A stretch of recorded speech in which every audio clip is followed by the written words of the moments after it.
When I was 16, I was aware of architecture. I was aware of planning. I wasn't aware that 16-year-olds could plan and design. They can create, they can design.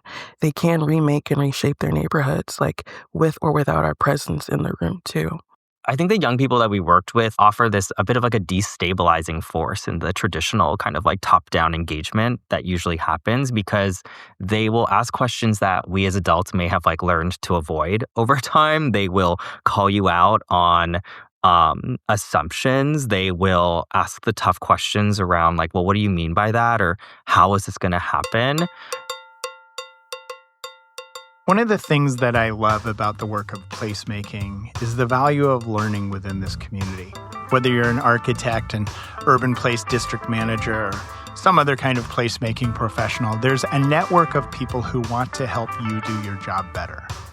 Organizations like Project for Public Spaces and the International Downtown Association are set up for each of us to learn from each other so that we can all continue to make our cities and our public realms better. This show is built in that spirit, in understanding that among us there's great expertise, and we can learn from that expertise, from experience, from scholarship, from the long imperfect practice of building cities. But experience can be double-edged.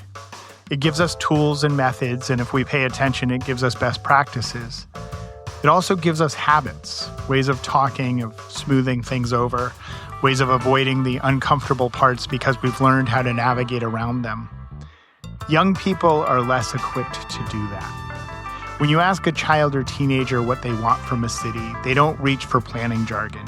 They don't frame their answers as policy recommendations. They just tell you, plainly, directly, sometimes uncomfortably, what isn't working, what feels unfair, and what would make life better. We've had numerous conversations on this podcast about the importance of third places for community health, for ecology, for addressing isolation, for democracy. A kid will just tell you, I want to be able to go somewhere that I can hang out with my friends. Kids won't tell you about why biophilic design is important in public spaces, but they will tell you that they like trees and water. And more often than not, the things they describe aren't youth features. They're just human needs. Belonging, safety, sunlight, places to be together. The same things we're trying to create, spoken in a voice sometimes we don't take seriously enough. The voices you heard at the beginning of this episode were from Donnell and Rajesh, who were part of a project through the Urban Design Forum's Forefront Fellowship in New York. Along with their colleagues, they asked the question, what if we let teens design their world? And they set out to answer it. We're going to hear from them and their colleagues coming up. But first, this episode begins with someone who has built an entire practice around taking youth seriously as observers of public life. Mara Mintzer is the co-founder and executive director of Up Boulder, one of the most respected child and youth-centered design programs in the country. She's also the co-author of Placemaking with Children and Youth, a book that has shaped how practitioners around the world engage young people in city building. When I asked Mara how someone ends up dedicating their life to child-friendly cities, she dove right in. My pleasure. I love to talk about what we're doing here. So I have had a career running programs for underserved children and families, and I started doing that work in New York City in the 1990s, started some of the first universal pre-K programs there, then moved to California and created what was called a community school model, which is where you put support services directly on a school campus, and you make the school the hub of the community at all different hours of the day. So in a way, that was getting me closer to the placemaking work. And when I moved to Colorado, I was doing some networking and met some professors who said, look, there's this thing called child-friendly cities. And I'd never heard of this before, even though my work had been working with children and youth. And what it turns out that it is there is an international treaty called the United Nations Convention on the Rights of the Child. And there are communities all over the world that take this lofty treaty and turn it into action. And if they go through an official process with UNICEF, that is called a child-friendly city initiative. And so we said, well, great, let's do that here in Boulder. Now, at that time, UNICEF USA, which is our national committee, wasn't doing child-friendly cities. It was like a global model, but it hadn't been adapted to our national context. So we made up our own grassroots version of that. The professors I worked with, Willem van Vliet and Louise Chawla, had actually done work around child-friendly cities in Denver with then Mayor Hickenlooper, but it wrapped up in about 2009, and that's when we started growing Up Boulder. So we were based out of the University of Colorado, actually, for the first 12 years of our existence. And it wasn't until 2021 that we became a nonprofit. So what was that process of becoming a child-friendly city through UNICEF when that didn't exist in the States? How did you navigate that, and what was involved in that for Boulder? Yeah, so again, I was based out of this Children, Youth, and Environment Center at the University of Colorado Boulder. And so the professors there had actually done a good deal of work around what does a child-friendly city look like. And so we built our program based on the work they had done, and they had actually written a white paper saying, what do we think a child-friendly city could look like in that framework in the U.S.? So little by little, Growing Up Boulder would test out different projects. So one of our first projects was the Boulder Valley Comprehensive Plan, which doesn't sound very interesting for, say, a 10-year-old, but it turns out that if you approach it the right way, it's actually pretty exciting. And we worked with a group of middle and high school kids to look at maps of Boulder and look at like what was working well, where were their favorite spots, what were problematic spots and why. And when we worked with these kids and they shared it back to the adult audience, the adults were blown away. So much so that several different city departments then said, we are willing to fund this kind of work because we just saw the reaction not only the kids had, but the adults had to hearing these new and fresh ways of looking at the city. From there, we grew. We've now worked with all 18 City of Boulder departments. We've worked with our county. We're working towards becoming an officially recognized child-friendly city initiative with UNICEF USA, which started that process in the U.S. in 2020. So do you have examples of when you're bringing youth into the comprehensive plan process, which sounds like the most incongruous things? Hey, kids, get ready. We're going to go out. Where are we going? We're going to the planning commission meeting. But what did come out of that for the kids? What were the youth seeing that adults generally weren't? Or what were the observations that were kind of fresh? Well, one of the things that we have consistently heard from young people is there aren't many free or low-cost places for teenagers to hang out. Boulder can be a very expensive city. And when the kids do try and find less expensive places, it may be on the University Hill, which is where college students are, and they feel intimidated and sometimes unsafe in those areas. So there was that desire for more affordable places where they could just hang out and not be seen as loitering. And this is a common problem across communities in that we have lots of don'ts for our teens, but we don't have lots of do's. Like we're not giving them lots of opportunities to develop and be who they are, which is social creatures that want to be out and about. In terms of kind of youth-led initiatives, when you talk about child-friendly, our processes are not really child-friendly in most cities. The way that we develop our cities, the way we come up with policies, how do you look at creating the process of city building to be friendly for youth? It's a good question. Oh, absolutely. And I like to say that Growing Up Boulder translates between youth speak and adult speak. That's part of the work that we do. So when we go and do a project, which might be in an after-school program, it might be in a school day program, it just depends. What we do is we break it down into simpler pieces, but we also make it super engaging. So we're not going to have the students read like a long treatise on a certain policy, or instead we use a variety of creative ways of hearing from kids. So one example of a tool we use is we take a picture frame and we just make it out of cardboard. And on one side we spray it green, and the other side, we spray paint it red. And what we will do is, say the students are studying transportation for the Transportation Master Plan. We will go out with them and they will photograph looking through the green frame what is working well, and then they'll flip it over and photograph what is problematic. And then they'll go back and we'll have a discussion and write up notes about like why did they take those photos? What did it mean to them? And then what we do is we summarize what we've heard from the young people in a report or in some sort of poster that can be used at a public engagement session for the city.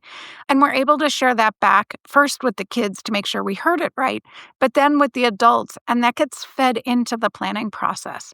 So it really is an iterative process with both the kids and the adults, but it can be incredibly engaging. And I will say, one of our senior city planners, he went once into the preschool classroom at Boulder Journey School, which is a local preschool, and they had redesigned our downtown civic area in their preschool classroom. So, like, literally, you had to walk over blocks and different paper mache, projects the kids had made in their recreation of the space. He said it was the most moving, most influential thing he had done in his career. So it really can make a difference on both ends. Yeah, it seems to me like you're talking about that sort of approach to the green frame, red frame interpretation of a place and what's working and what's not. That's so accessible not only for youth, but taking that approach of how do you create interactive engagement for youth, you're kind of inadvertently saying for everybody who's not a policy wonk who's going to read through, because like it's a lot. When you're approaching city building from the perspective of youth, you're kind of opening it up for other folks to engage in more inclusive ways. Oh, yes, absolutely. So I did a TEDx talk in 2017 that was picked up on the TED homepage. And in that talk, the thesis there, I'm giving away the punchline, is that if you make a city friendly for children, it makes it a city that's friendly for all ages. And in fact, it makes it a much more inclusive, engaging place to live. And we can use the same approaches we use with kids for all different demographics. So we actually wrote a book called Placemaking with Children and Youth, Participatory Practices. I see it there, for planning sustainable communities. And one of the things we say in that is this works great for kids, but it works just as well for adults too. Let's take the example of a very, very young child. So say there's a caregiver that has a stroller they need to push around. Well, if we make the buses and we make the sidewalks convenient for walking and pushing that stroller with ramps and with an easy step to get up for the bus, that also works well for a senior citizen who might not be able to take a large step. Smooth surface can work well for someone using a wheelchair, can also work well for a teenager who is on a skateboard. So again, this approach really makes it better for all of us. The other thing, too, to know is because children are smaller and they breathe more times per minute, they really are this indicator species of our cities and our well-being. And so if it's, for instance, polluted in a city, it actually shows up, unfortunately, more quickly in our children. But if we make it healthier and cleaner air, the kids do better much more quickly. So again, it's good for all of us. The idea, if I'm a city planner and you come to me and say, we want to involve children in this process, how do you convince me that that's not overwhelming and a waste of my time? Yeah.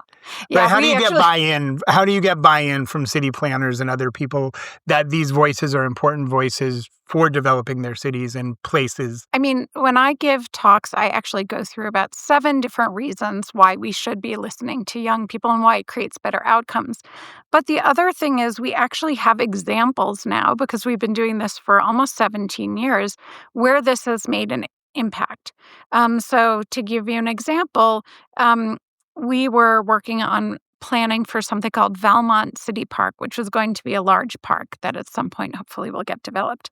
And what having our young people's voices did was it helped balance out the user groups. So it's not saying that one user group is more important than the other, but typically you tend to have people just with more access to money, who have more free time, who are more organized. Those tend to be the voices you hear.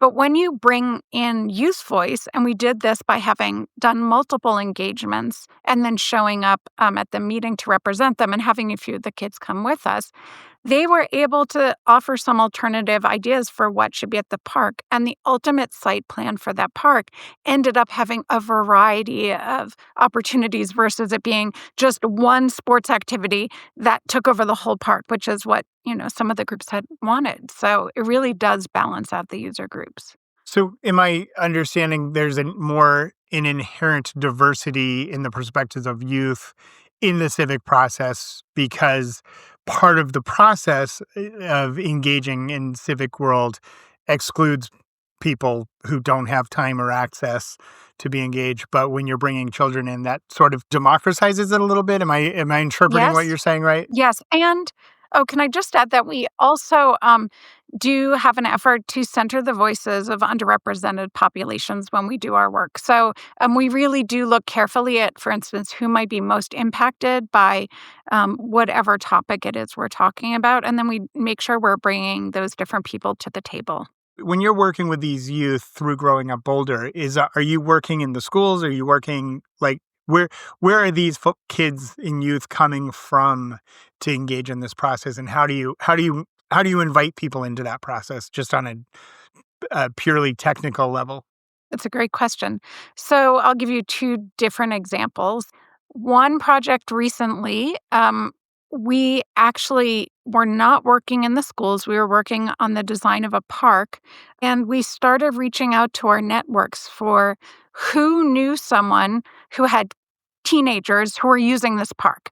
That was the key because we knew that the city was getting complaints about teens using this park. So I was asking around who knows people, and through our networks, we just found a number of teens who used the park, and then we offered them stipends for their time to be teen consultants. So they actually almost worked with us or for us to do peer-to-peer focus groups and got tremendous input. They're actually going to the Parks and Rec Advisory Board on Monday night to present their vision for a revised park. So that's outside of the school setting.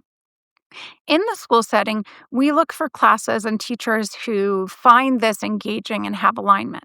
So we were just working on climate resilient schoolyards in elementary schools, and it turns out that it worked with a third grade civics curriculum. They were teaching about democracy. Our work is democracy in action, and so those teachers and the librarian were excited to work with us. And they said this was a perfect lesson. It extended the children's learning further. That's amazing. If we're not engaging youth in the process of building our cities, what are we missing out on?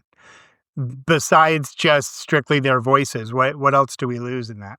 Well, there's some really interesting research by Alison Gopnik, who's a professor out of UC Berkeley, and it talks about how actually children can be better problem solvers than adults in certain ways.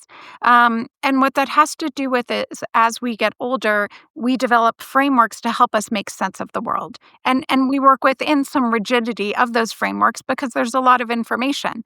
But young people haven't yet developed all of those frameworks, and so they can actually solve problems differently when it comes to thinking about some of these things. The other piece, too, is children tend to create more sustainable cities. And what do I mean by that? Well, because most of them can't drive yet, they need to rely upon buses and biking and walking. And so if we create a city that has systems like that work for young people, it's actually a more sustainable system and city. And so it benefits all of us on the planet, frankly, to create these child-friendly cities. It's what we are often trying to work towards. And this is another way of creating that by listening to them. Tell me about you work with a range of folks, and when you talked about teenagers, you talked about a preschool designing. When you look at a child-friendly city, I think a city that meets the needs of a preschooler is going to probably be very different. Maybe not different, but have different requirements than a city that meets the needs of a 10-year-old or a 16 right? There's different stages in, children. The stages of youth are so diverse and have different needs in physical space. How do you see conflicts there, or is it just layers? And how do you kind of think about that as you're working on civic projects with youth? Yeah, I haven't seen actually any conflicts in it. There are certain universalities that come out of this work. So one thing that I hear from all the different ages, and they express it differently, is a connection with nature. So both kids that are very little, all the way through high schoolers, like when you ask them to draw a picture or describe what they want, no one's describing a parking lot. What they show is flowers and animals and trees. That is what they want to be around. And water. Water play is huge for all ages. And a sense of play also for all ages, including teenagers who we often forget because they are so tall and they look so big and like grown-ups. We forget that they're actually really kids. They still want to play too. There are some really great examples. So, the Global Designing Cities Initiative has some great examples where they've made safer streets around schools. And what you see when they do that is, again, this is really making a difference for very, very young children, all the way up through teenagers. Because what happens is, instead of the streets just being a place that you're there for a second and you want to get away from it because it's got lots of fumes and it's just unpleasant and very loud, people linger. And so you are making these beautiful places that people actually spend time and gather in community, which of course helps address some of the loneliness crisis that we know exists in our country and probably in other countries around the world. So again, like these places are addressing so many different mental health and physical health needs. It's kind of incredible. So you've been doing this work with Growing Up Boulder for some years now, and in that time, um, the world has changed a lot and continues to change the way we engage in community, the way we engage with technology. How have you seen changes, especially when I think of the older youth who are engaged in this process and how they interact with each other? You talked about like the crisis of loneliness that we're dealing with, and there's a lot of isolation and when you started this work, teens weren't on their phones all day, and now things have changed. So what have you seen change in your tenure of working with youth and in placemaking? Yeah. Well, so when we first started doing this work, I think in maybe 2009, we went to the youth and said, well, like, what are your top priorities? What would you like to work on? And one had to do with having more public art. Another was having more teen nightlife opportunities. And another was having more jobs for teens. Um, so those were the three primary things they talked about. We just did a very comprehensive process of listening to 900 children and youth in Boulder as part of our work towards UNICEF child friendly city recognition. And the top three priorities that came out from young people, number one is they feel like there's a lot of identity based bullying going on. And that's in person as well as online. I think we often think it's just online, but it's happening in person in the places um, that kids hang out. So whether that is in schools or even in parks as well, especially from our kids who are a part of some minoritized communities. So we really did center the voices of underrepresented kids. And so that identity-based bullying and harassment actually was coming up a lot. The other thing that is coming up a lot right now is around the unhoused population and kids feeling unsafe in public settings, either because of verbal harassment or erratic behaviors and drug use. But then the last piece that is consistent is kids still want a voice in decisions which affect them. So that was the third thing they requested is how can we have more of a say in building our community? They want to, we just have to create those opportunities. So, how has the UNICEF, how has that evolved and changed? And are there still no United States programs? Are you still aiming to be the first? So now, so the UNICEF USA program started in 2020, right during the pandemic. There are now 3 cities, I believe, that have achieved recognition. So that's Houston, Texas, Minneapolis, Minnesota, and I think Decatur, Georgia might have gotten their recognition. And then there are a few other cities in that first cohort. We're part of that first cohort. So it is a really in-depth process. But what I'm happy about is UNICEF USA has now sort of created this group that others can participate in. you don't have to do the full recognition process. They have all sorts of other child-friendly governance strategies for communities to begin doing this work, which is really nice. When you travel and go to other cities and other places, and can you help yourself from like looking around and kind of giving a score to other cities about like how they appear to be child friendly or not? Not only can I not help myself, I'm constantly taking photos. I will go up to random people and talk with them about their experience there. I also, when I know of people in my networks who are living in other cities, I will ask their kids about what their experience is like. We had a friend whose children were living in Israel, and so I had a guest on a blog that we created to get his experience of what was it like coming from Boulder to then Israel. And I'm going to tell you, it was much better in his little town in Israel because the kids went everywhere on their bikes, walking. They could go down the street and get shawarma. Like there were all sorts of clubs that kids could go to without having to have the parents drop them off there. It was really a pretty extraordinary difference. So yes, I'm always researching. Do you see in the United States cities, is that one of the bigger barriers or challenges for cities in terms of youth friendliness is transportation challenges or proximity challenges? Yes, I think it's really because in our country, we tend to value and put more dollars towards cars. And I think we're really underfunding public transit and also spaces for people versus spaces for cars. So it can be more challenging in the US. I'll just give you a real world example I just experienced with my own daughter, who is on the East Coast right now. When I was in college on the East Coast, I would take Amtrak up and down the East Coast. That was like and I said to her, this was part of the experience of being there because the states are closer together than out in Colorado. Well, we went to look and see how much a train ticket cost to go between Philadelphia and Boston was about $350 each way. Each way.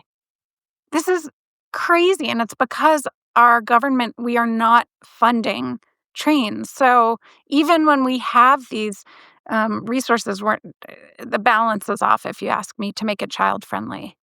What else do you see in a city that is a flag or like when you go somewhere?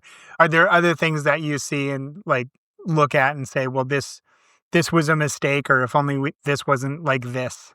Well, there's something I see often that I love. It's more of a positive, but I see a lot of communities that have sort of restaurants or cafes or play spaces that are connected to them in all sorts of different locations. And what that allows when you connect a play space or an open, wild space with a place where, say, the caregivers can hang out and enjoy themselves too. First of all, everyone is happier. If the parents have some coffee and the kids can play not too far away, everyone gets their needs met. Um, when I lived abroad in Australia a few times, and when I lived there, they had this set up all over. So you could go to a really busy city location and have cafes all around, like different play structures, or you could be like next to the seaside and there was a little cafe with like big open grassy areas and nature spaces. Either way, it was good for community building. I love that. It kind of brings back when my son was a toddler, young toddler. I lived in a downtown that had probably a dozen cafes. One of them had probably the worst coffee, but it had a little playroom with mats and things for kids to climb on it. So I would go there and hang out and work on my computer or talk with other parents while he ran around and played and engaged with other kids, just because there was that, as you're saying, there was that kind of infrastructure for him to engage with and a setting for me to be in and do our coexistence thing, our co-work, co-play moment there. So I really appreciate that. It also brings up bathrooms, in terms of one of the things that I see a lot in places for youth and also seniors, but really everybody. And again, looking at like if you don't have a place that you can go to the bathroom, because when you're young, a child, that doesn't mean at some point I need to go to the bathroom. That means I need to go to the bathroom. So there's so much in, I think, that as adults we take for granted about spaces, public spaces in cities and districts, that like looking at it through the eyes of a young person just tell us so much more. Absolutely. And actually, so the city of Boulder just redesigned this area of a natural space. There's some ponds near there, and they created some nature discovery areas. It's the first time they've done this in an open space location. And one of the things they have is they have a really nice bathroom. It's like a compostable toilet nearby.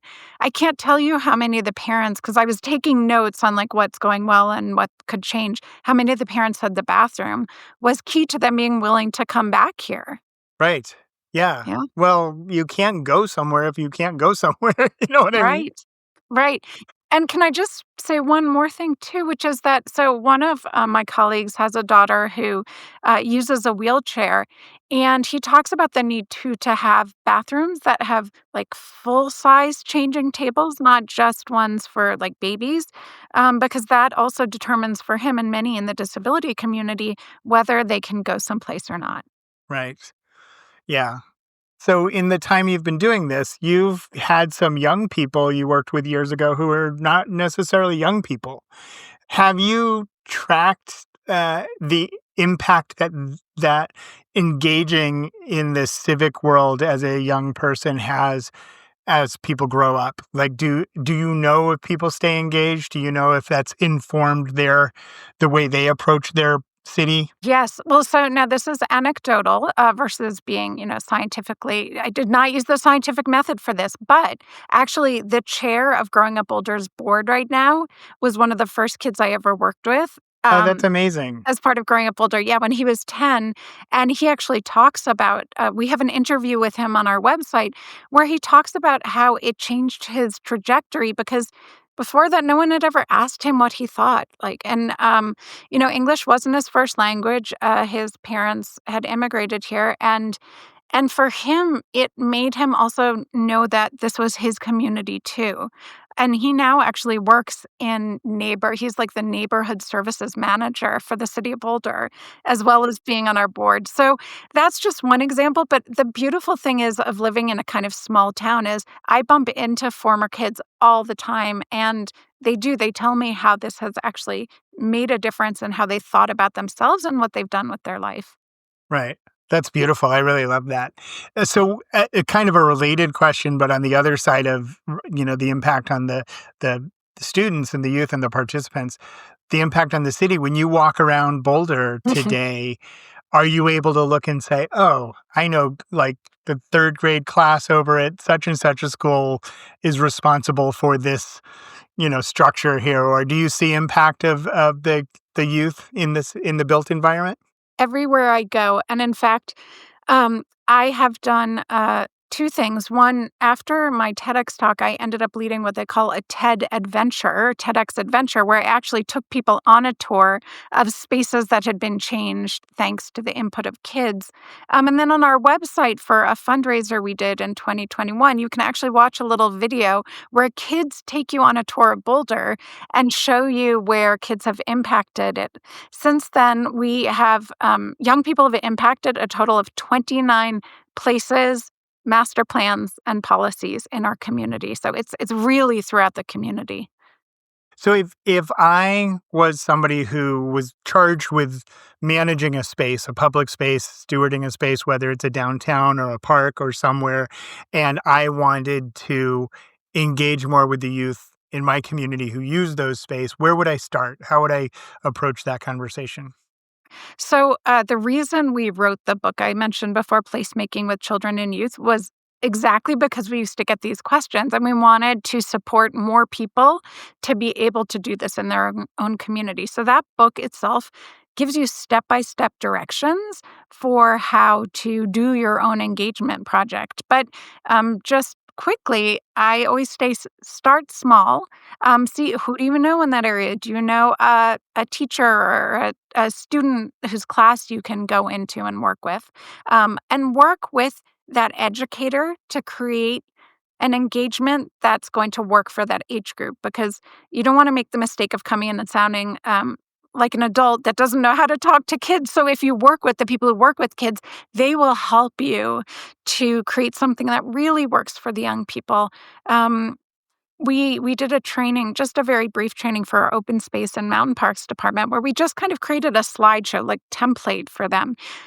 They had never worked with kids this way. They took it and used it, and they got great feedback. So you really can do it. You don't have to be the expert, and don't be afraid. Right.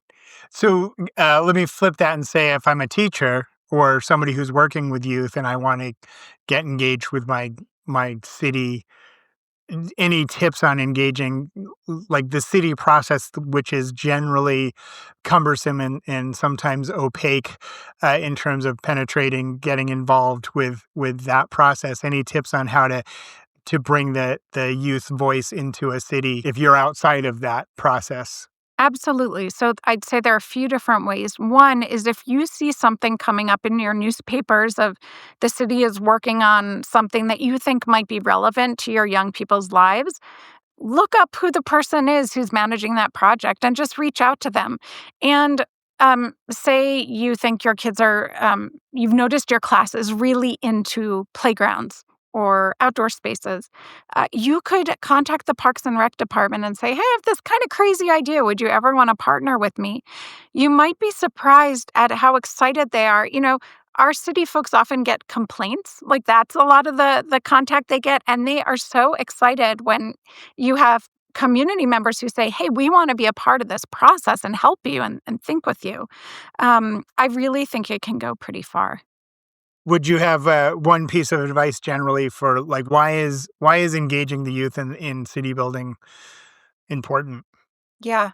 Well, I would say, just like adults are members of our community who, if you believe in democracy, have a right and really can be beneficial of engaging in that community. The same is true of our young people. They are members of our community as well, and they actually have a lot to add. And the other answer I'll give, if that first one doesn't appeal to some people, is that personally, I want to live in a child-friendly city because it has all the elements that I like most. Lots of nature, water play, beauty, right? They're always asking for art and art that you can interact with. Places I can bike and walk to, and vibrant cafes that I can not spend huge amounts of money in. Like, that's a place where I want to live. So I think it works for all of us. And the last thing I'll say, too, is if someone wants to sort of dive a little deeper into this, we have created our own child-friendly city map course.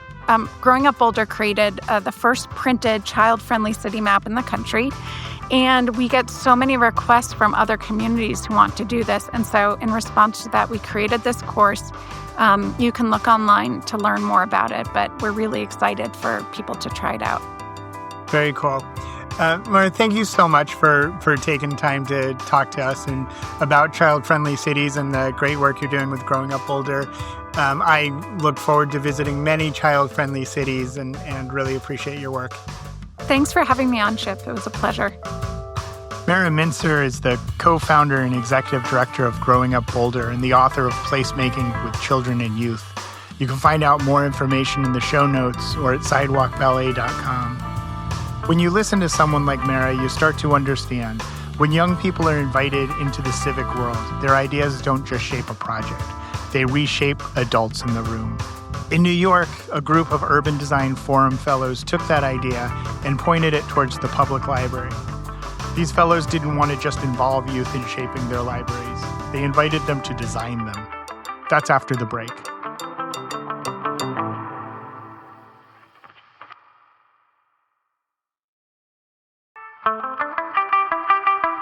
My name is Danelle Wedderburn, and I have a background as a writer and a sound designer. Hi, I'm Rajesh Sankat. I'm a civic engagement practitioner and community-centered designer, originally from Toronto, Canada. Yeah, so Nicole Hino, I'm a UX designer and researcher. My name is Yana Smith, and I'm a community organizer specializing in creative placekeeping. We all came together through the Urban Design Forum's Forefront Fellows program, and the topic of our fellowship for the year was around youth-centered placemaking and policy and design.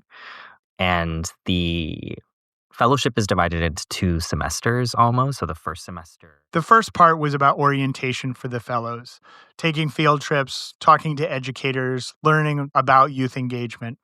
In the second part, they came together to figure out what to do. I don't know who it was here that maybe had the first. Was it Ayana that had the idea around libraries? Yeah, so I can jump into that.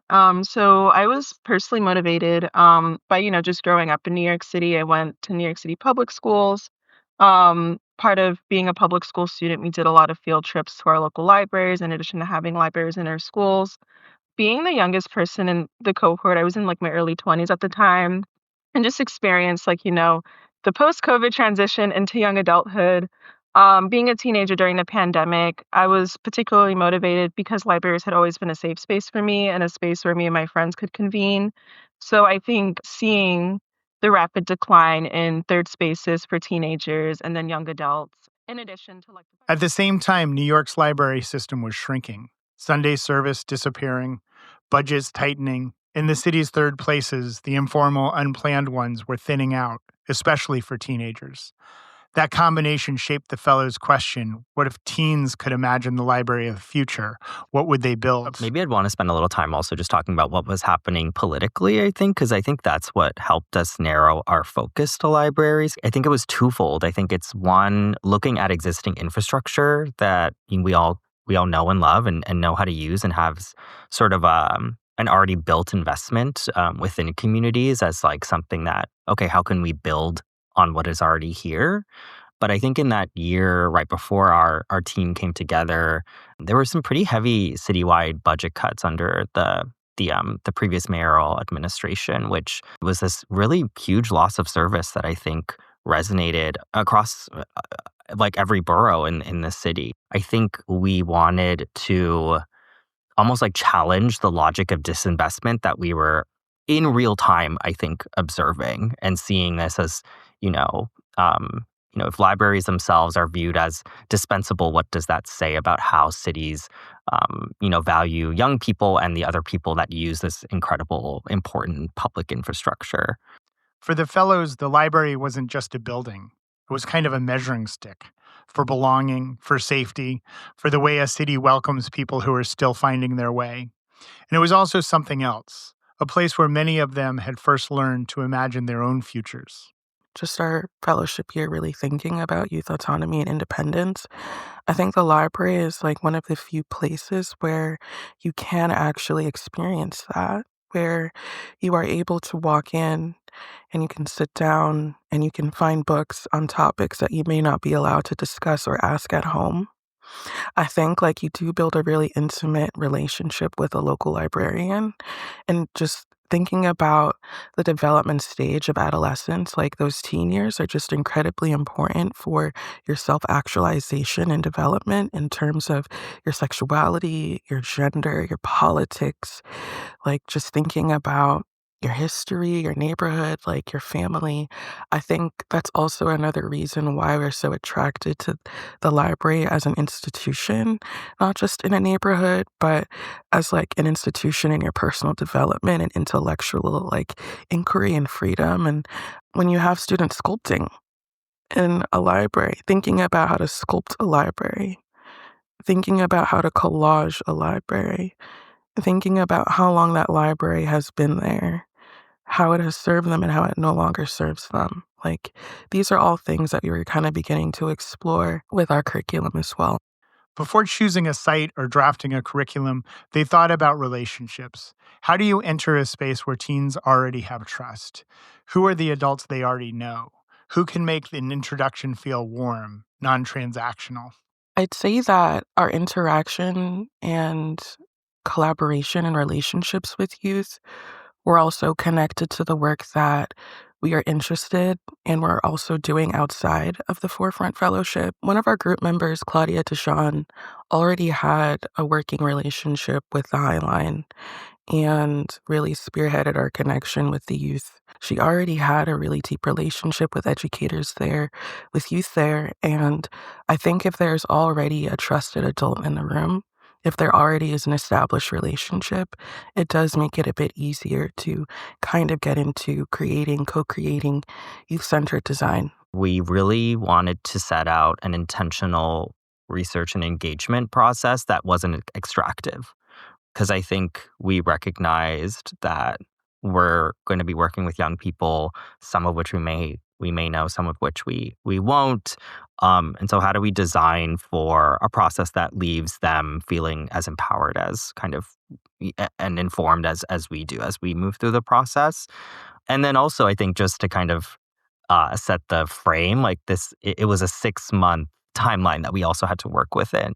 We look at the idea of trust building or tapping into trust networks as something that really set us up for success once we started to move into that way versus just putting out a flyer and saying, hey, we're looking for 20 teens to join us to kind of co-design this youth-led library of the future. I think going to our colleagues, Claudia's organization, The Highline, where there's a really incredible rapport and relationship built with teens from across the city that are already part of this skills building leadership program.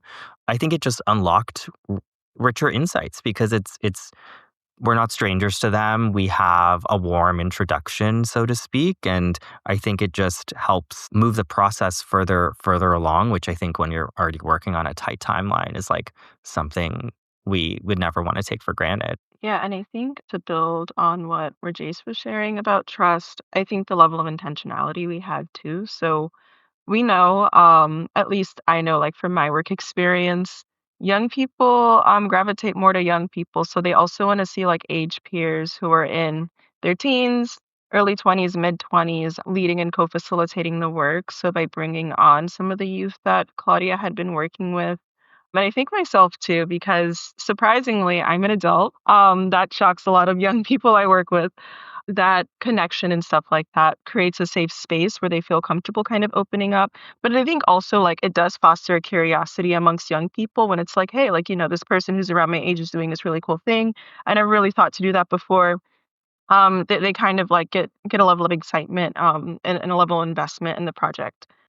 The first sessions were in Manhattan on the High Line, a prototype, a starting point.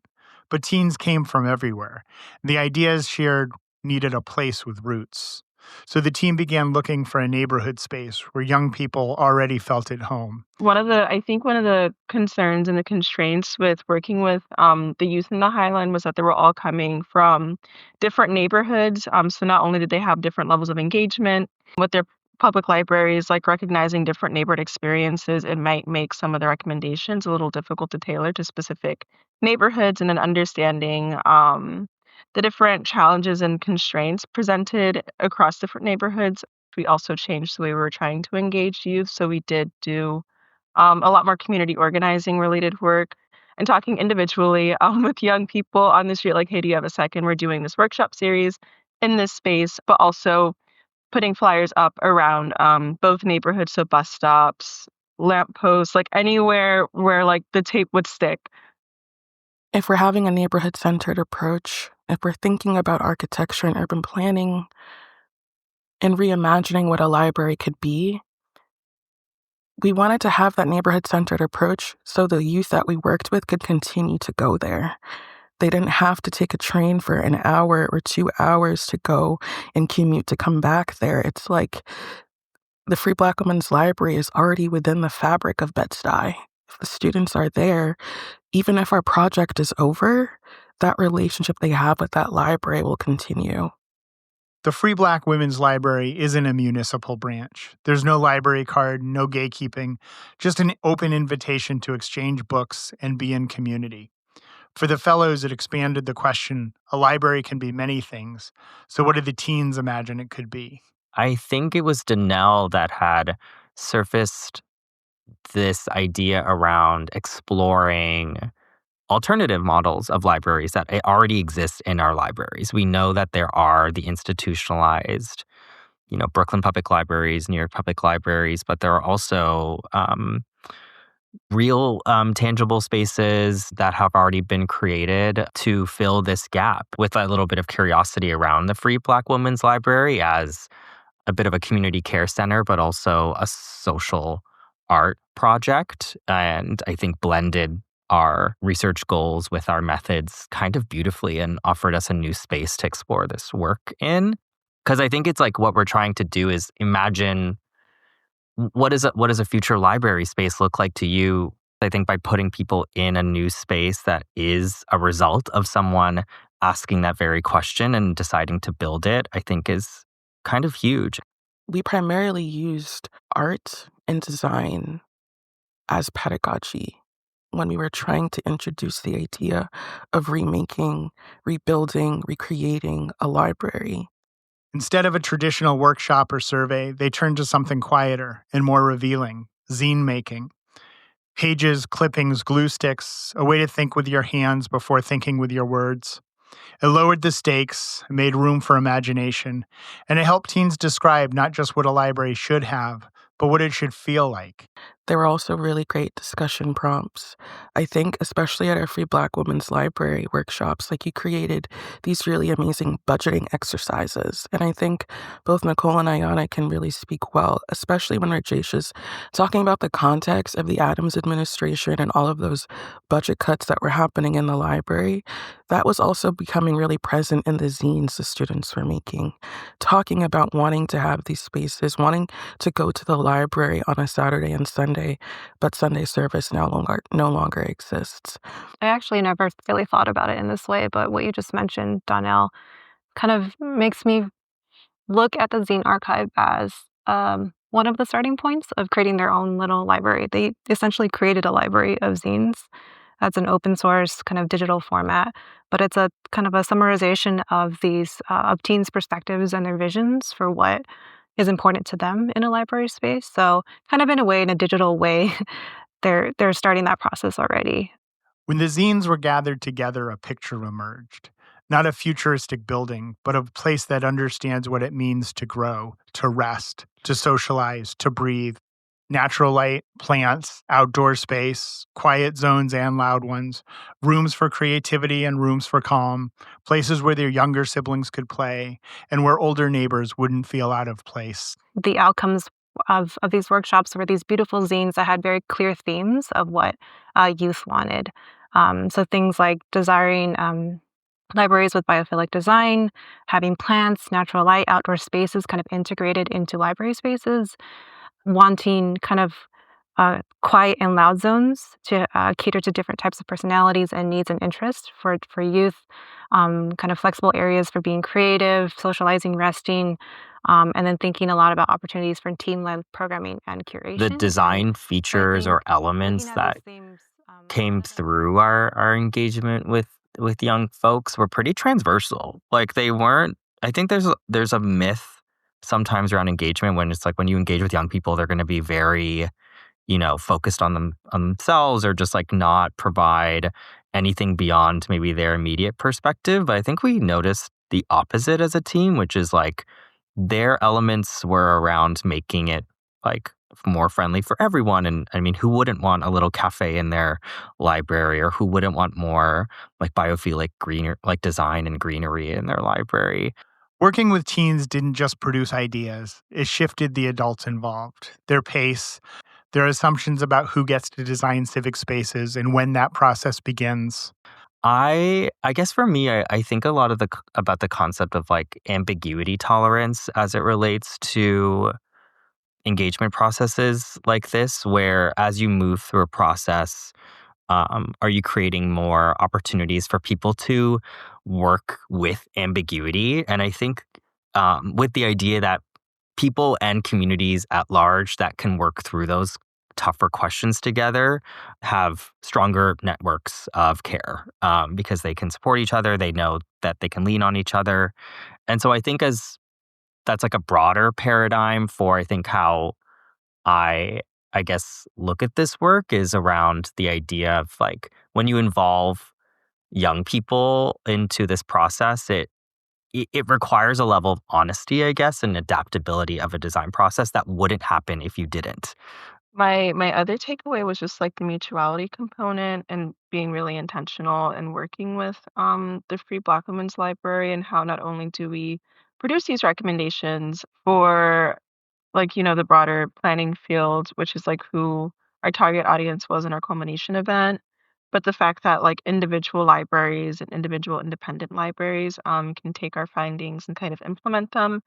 What was nice about kind of presenting our work after the fellowship was the fact that people were coming up to us saying oh, the zine archive is really great, but just kind of the general process of engaging different populations through this art making process, very much in a research participatory way, is very transformative and could be applied in different settings.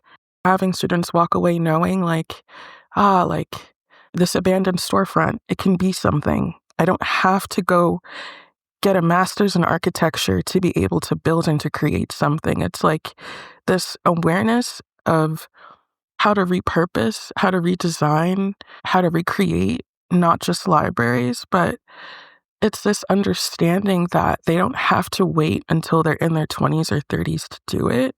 It's something that they can kind of begin to explore now. It's something that they can share with their peers and begin to do now. I'm hoping in 5 years, if we circle back with some of these kids, it's I studied architecture, I studied planning, or I studied something totally different. But I remember these workshops, and this workshop helped me to be able to understand my library in a much different way. It helps me see my neighborhood and the history of my neighborhood in a much different way. Listening to both Mary and the Urban Design Forum Fellows team, you start to realize something simple but profound. Young people don't just give us input, they give us direction. And when professionals trust youth to shape the process, not as a box to check, but as collaborators, the work becomes clearer, the design becomes braver, and the result is almost always something more generous than we would have built on our own. The library project shows us what happens when you don't just listen to young people, but you make them co-authors. Like any kind of community engagement, trusting young people isn't a risk, it's a resource. It's a way of remembering the parts of city life that get lost when we grow up. If we want our spaces that feel honest, human, connected, we have to make room for the people who still know how to name those things. That's the work Mara champions. That's the work the Fellows modeled. And that's the work ahead of all of us. Links to the Forefront Fellows resources, including their arts-based curriculum, youth-led design guidelines, and the zine archives, as well as Growing Up Boulder's child-friendly cities map resources and other projects mentioned in this episode, are in the show notes and at sidewalkballet.com. There you can also find the extended conversation with the Urban Place Forum Fellows. There's a bit more that was covered that didn't make it into the episode, so if it piqued your interest, I invite you to check it out. Sidewalk Ballet is presented by Big Creative Consulting, strengthening community through culture and place. Learn more at bigcreativeconsulting.com. Also by This Must Be the Place, a bi-monthly newsletter connecting placemaking professionals to opportunities. Learn more at thismustbe.org. Contributors include Abra Allen and myself, engineering and editing by Ryan Musante. Our theme music was composed by the Peacoat Project. If this conversation resonated, please do share it with someone who's doing the work of keeping their community whole. And join the conversation on our Discord server, also linked at sidewalkballet.com. As we're coming to the end of the year, we'd love to hear from you about your city. If you'd like to be part of our upcoming New Year's Eve episode, send us an audio or video file telling us where you're listening from and what you hope for your city in 2026. You can send your answers to community@sidewalkballet.com. I'm Chip. Thanks for joining us on this block of the Sidewalk Ballet. I'll see you downtown. Just as a footnote to my conversation with the Urban Design Forum Forefront Fellows, I really, truly enjoyed my conversation with each of them. It was very clear they all played a distinct and important role in the program and really cared deeply about the work. Unfortunately, there was one member of the cohort who wasn't able to join our conversation, and I wanted to make sure that they were represented as well. So their name, I wrote it down on a piece of paper somewhere here. Hold on, what was their name? One of our group members, Claudia Deshawn. Our colleagues, Claudia's organization, The Highline. Gosh, I really wish that Claudia was here because I think she would best be able to speak. Just as an example, Claudia's relationship with The Highline. Him and Claudia working closer together. I think that it was actually really amazing to write curriculum with Claudia. And working with Claudia in that way. Claudia, who's not here. I wish Claudia was here. Especially because Claudia's not here. Yeah, I'm like, we've said like, I wish Claudia was here like 10 million I know. times because it's true.